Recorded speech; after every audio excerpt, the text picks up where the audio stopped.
हाय। तो आप इन महाशय को तो जानते ही होंगे। हाँ, ये वही हैं जिन्होंने क्लास 10th में एक अच्छी परसेंटेज हासिल की थी, लेकिन आज इनके फिजिक्स में पास होने के भी लाले पड़ रहे हैं। दोस्तों, टाइम इज़ 12 AM और कल 12 बजे ही मेरा एग्ज़ाम है और अभी मुझे ये सारे चैप्टर्स पढ़ने हैं, लिटरली सारे चैप्टर्स पढ़ने हैं एंड आई विल ट्राई कि मैं सारे चैप्टर्स पढ़ के जाऊँ। अभी का मेरा पता है प्लान क्या है। मेरा प्लान सिंपल है कि मुझे बस नोट्स रिवाइज करने हैं एंड नोट्स में अगर कोई चीज़ समझ में नहीं आती है तो उसको समझना है, चाहे फिर मैं यूट्यूब से समझूँ या फिर किसी लेक्चर से समझूँ। एंड उसको समझने के बाद में ऐसे ही सारे चैप्टर्स का करना है एंड जो चैप्टर्स मुझे नहीं आते या फिर थोड़े बहुत नहीं आते उनको मैं अभी के टाइम पे स्किप करूँगा एंड पहले वो चैप्टर्स करूँगा जिनको मैं अच्छे से कर सकता हूँ। So let's go. Like share subscribe कर देना चैनल को और एक प्यारा सा कमेंट कर देना, और 20 के बहुत जल्दी होने वाले हैं तो प्लीज कंप्लीट करा दो। दोस्तों, मैंने स्टार्ट किया है लास्ट से, क्योंकि लास्ट में ना चैप्टर्स इजी हैं एंड कंपेरेटिवली बहुत ज़्यादा आसान है और बहुत ज़्यादा जल्दी खत्म होने वाले हैं। तो मैं क्या कर रहा था, मैं परिश्रम के नोट्स रिवाइज कर रहा था सिंपली, क्योंकि मैंने परिश्रम के लेक्चर्स ले रखे थे एंड सेमीकंडक्टर्स के लेक्चर्स तो मैंने आज ही लिए थे, क्योंकि सर ने क्लास में बोला था, हमारे स्कूल टीचर ने, कि सेमीकंडक्टर से एक क्वेश्चन तो पक्का आना है एंड इसलिए सेमीकंडक्टर अच्छे से पढ़ लेना। एंड उसका भी पीएन जंक्शन वाला टॉपिक काफ़ी ज़्यादा इंपॉर्टेंट रहता है, तो मैंने सोचा कि वो टॉपिक ज़रूर से पढ़ना चाहिए, इसलिए मैंने पहले ही पढ़ लिया था। एंड अभी मैं बस वही नोट्स वगैरह रिवाइज कर रहा हूँ, क्योंकि परिश्रम के नोट्स में सब कुछ इंक्लूडेड रहता है, तो मैं परिश्रम के नोट्स ही रिवाइज कर रहा था एंड सिर्फ मैं नोट्स ही रिवाइज करने वाला हूँ, क्योंकि यार कोई टाइम वगैरह इतना है नहीं कि मैं और सारी चीज़ें भी कर सकूँ। इसलिए मैंने बस एक पेपर ले लिया था जिसमें जो भी इंपॉर्टेंट वगैरह मुझे लग रहा था, जो भी फार्मूलाज ऐसे लग रहे थे कि हाँ मैं भूल जाऊँगा, तो मैं बस वो फार्मूलाज लिख रहा था एंड सिंपली नोट्स पढ़ रहा था।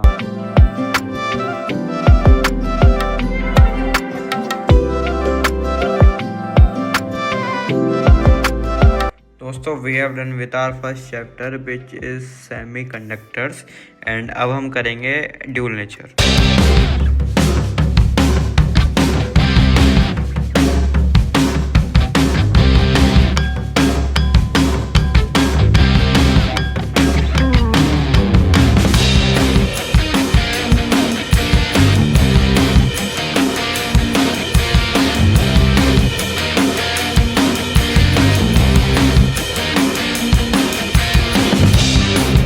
दोस्तों, डन विद 4 छोटे छोटे chapters, dual nature, atoms, nuclei and semiconductors.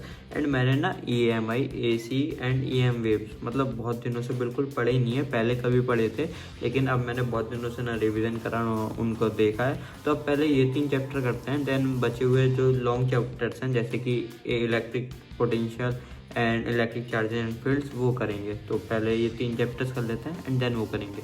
अभी मैं ये EMI का वन शॉट ले रहा हूँ एंड भाई मैंने स्पीड पूरी 2x कर रखी है। मेरे पास 4x का ऑप्शन नहीं था, क्योंकि मैंने प्रीमियम नहीं ले रखा था यूट्यूब का, वरना मैं 4x पे इस लेक्चर को चलाता, क्योंकि मुझे आता सब है, बस मुझे रिवाइज करना था। तो मैं बस ये रिवाइज कर रहा था एंड ये लेक्चर 2 घंटे का था, जो कि मेरा 1 घंटे में ख़त्म हो गया था। एंड उसके बाद में मैं नैप लेने चला गया। नैप लेने के बाद मैं फिर उठा सुबह 8:30 बजे एंड 8:30 बजे उठने के बाद में मैंने तुरंत ही लेक्चर स्टार्ट कर लिया था अल्टरनेटिंग करंट का, क्योंकि यार अल्टरनेटिंग करंट भी मैंने बहुत पहले पढ़ा था एंड मैं सब कुछ भूल चुका था। एंड अभी स्टार्टिंग के 5 चैप्टर्स तो बाकी हैं। स्टार्टिंग के जो 3 चैप्टर्स है वो मैंने अच्छे से पढ़ रखे हैं, लेकिन उसके बाद में जो मैग्नेटिक वाला पार्ट है वो मैंने बिल्कुल अच्छे से नहीं पढ़ रखा, तो उसको मैं स्किप करके जाने वाला हूँ, क्योंकि अब टाइम बचा है नहीं। एंड अभी मुझे लेक्चर्स लेने हैं और अभी मुझे इलेक्ट्रोमैग्नेटिक वेव्स भी पढ़ना है, तो इसके बाद में मैं इलेक्ट्रोमैग्नेटिक वेव्स पढ़ूंगा एंड फिर सिंपली वो 3 चैप्टर रिवाइज करूंगा एंड स्कूल चले जाऊंगा। दोस्तों, बात ऐसी है कि डर काफ़ी लग रहा है। टाइम की बात करें तो 11:35 हो रहे हैं, 12 बजे से मेरा एग्जाम है, तो अभी स्कूल चलते हैं, ड्रेस पहनते हैं एंड लेट्स गो। मुझे टॉफी चाहिए, वीडियो बना रहा हूँ यार। हैप्पी बर्थडे भाई। ये भी तो लिए अलग-अलग। भाई पेपर कैसा गया? भाई पेपर यार, भाई कल लाइब्रेरी का पेपर है, काफ़ी अच्छा जाएगा। उसके बाद मैथ्स का है, वो भी काफ़ी अच्छा जाएगा। फिजिक्स का कैसा गया? हाँ, तो जैसा आप फिजिक्स का पूछ रहे हैं, केमिस्ट्री की भी मेरी तैयारी काफ़ी अच्छी है, उसका थोड़ा लास्ट में, पर वो पेपर मेरा अच्छा जाएगा, अभी से ही बता रहा हूँ। फिजिक्स का कैसा गया? फिजिक्स की बात यह है, मैंने सैम्पल पेपर सॉल्व करे नहीं थे, नोट्स मैंने बस ऐसे ऐसे किए थे और पेपर भी मैं ऐसे ही ख़त्म हो गया। आप तो वही थे ना जो सिंगेज चटकाते थे? क्या चटकाते थे? सिंगेज। कहीं आप 11th की तो बात नहीं कर रहे? वैसे सिंगेज क्या, हमने तो 2 भी चटकानी थी 11th में। पेपर कैसा गया? भाई आई वुड से कि it didn't ended well but it's all my fault.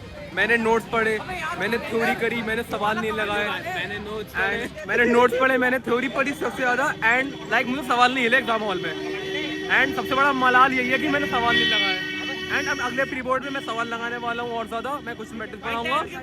And like मतलब सीन ये है पेपर बहुत कितनी seat of paper can not decide your future. तो दोस्तों फाइनली एग्जाम देके आ चुका हूँ एंड एग्जाम कैसा गया, ठीक है। तो दिस इज माय पेपर, ठीक है पूरा, और this is a sample paper book. और भाई इसमें से पूरा पेपर ऐसे ही उठ के आ गया, बट मैंने ये बुक यूज ही नहीं करी थी। सैम्पल पेपर तो जब करता ना, जब मेरा कोर्स कंप्लीट होता, सिलेबस कंप्लीट होता, तो मैंने सिलेबस कंप्लीट करा एंड यार इसमें से सारा सैम्पल पेपर आ गया उठ के। बट कोई बात नहीं, पेपर नॉर्मल गया, ना ज़्यादा अच्छा गया ना ज़्यादा बेकार गया। पहले मैं सोच रहा था बहुत अच्छा गया है क्योंकि मैंने उस हिसाब से बहुत अच्छा करा था, बट देन मैंने आगे इस सैम्पल पेपर से चेक करा और पता चला कि ठीक ठाक गया है, ना ज़्यादा बेकार ना ज़्यादा बढ़िया, एवरेज गया है। एंड मीडियम मार्क्स आएंगे विच इज़ अराउंड 40 से ज़्यादा, एंड 40 से कम भी हो सकता है एक आध, वरना 40 से ज़्यादा मार्क्स आने वाले हैं। एंड अब हम फोकस करेंगे अपने नेक्स्ट एग्जाम पे विच इज़ केमिस्ट्री का एग्जाम है। उसके बाद में फिर इंग्लिश का भी एंड फिजिकल एजुकेशन की भी है, तो इंग्लिश और फिजिकल एजुकेशन भी साथ में पढ़ेंगे क्योंकि उसमें गैप नहीं है फिर, तो इसलिए उसमें भी पढ़ना पड़ेगा। तो चलो आज के इस व्लॉग में इतना ही था। आई होप कि तुमको ये पसंद आया होगा। मिलते हैं नेक्स्ट व्लॉग में, बाय।